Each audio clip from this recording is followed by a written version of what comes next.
Do you struggle with PowerPoint when you're giving speeches? We're going to talk about that today.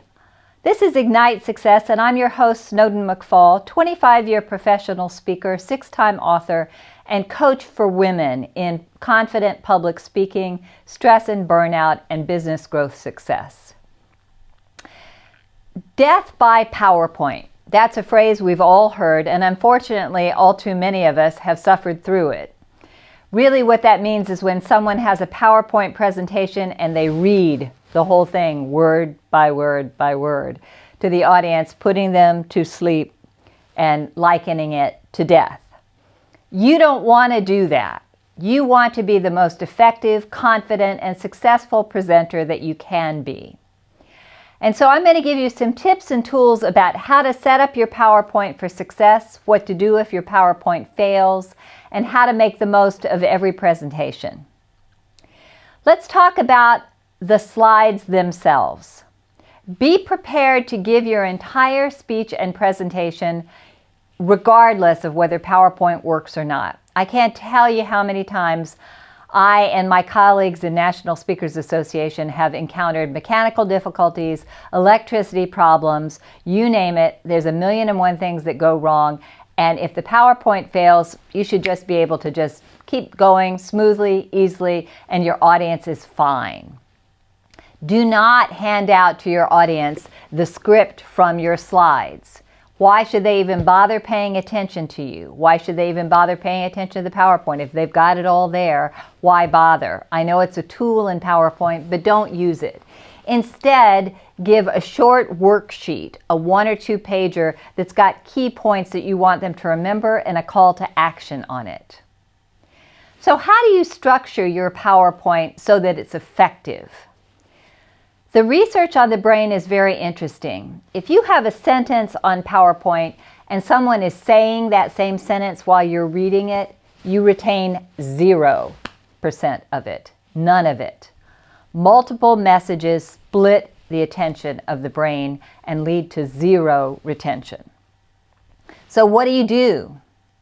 Well, the first thing is you put 1 point per slide, 1 key message. The brain cannot absorb quickly more than 6 lines of text or 6 objects or 6 graphics. So you want to make it simple, easy, and never in a full sentence. You also want your background to be dark and your words to be light. Contrast works best for visibility. And you want it to be consistent from slide to slide wherever possible. So you should have a branded look to your PowerPoint, ideally with your company logo, and if you can tie in your company colors to have a dark background and light colored text. And it should stay consistent throughout your presentation.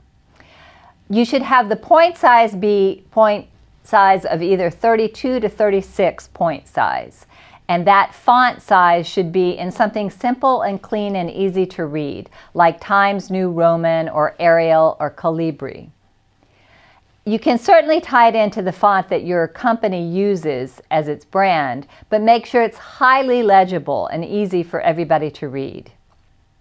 If you want to call attention to keywords or points, red, yellow, and orange are the big exclaimer colors, and they will catch the eye. Be careful of using animation in your PowerPoint because movement distracts people. It's kind of like Squirrel, if you remember from that movie, Up.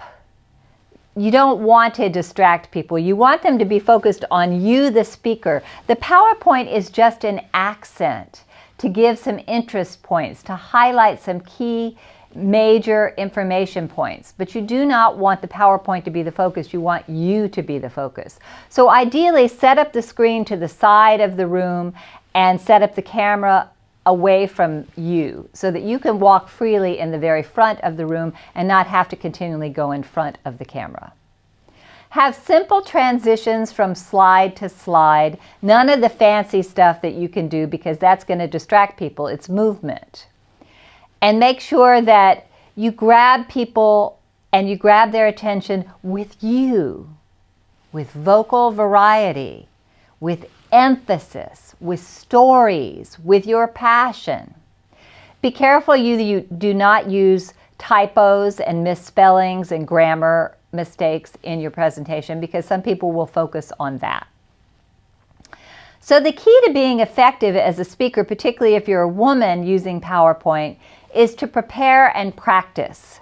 Get to your venue, ideally a couple hours early. And if you can work with an AV man, do that, or AV woman, do that, and go through the presentation. Make sure your clicker is working properly. Ideally, bring your own clicker.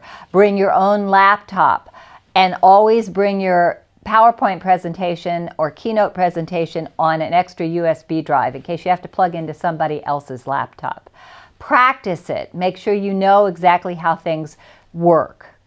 Use the concept of a blank screen several times throughout your presentation. It can just go solid to black, and that forces them to pay complete attention to you. That's the ideal time to help people focus in on your story. If you've got a core message, use that blank screen and it will make a huge difference. PowerPoint is a great tool to add humor, to accent your presentation, and to highlight some key statistics and data. If you've got charts and graphs, make sure that the point size of the charts and graphs information points are at least 32 points so people can read them. For those of you who want to show up on stage, whether you're speaking to 5 people or 500, and you want to handle your equipment effectively, and you want to come across as confident as though you own the stage, email me at connect@firedupnow.com. connect@firedupnow.com. I've opened up 5 consulting sessions, complimentary consulting sessions, where I'll help you become the best public speaker you can ever be. Next week, we'll take a look at voice control and vocal variety and how to take care of your voice. Thanks for watching.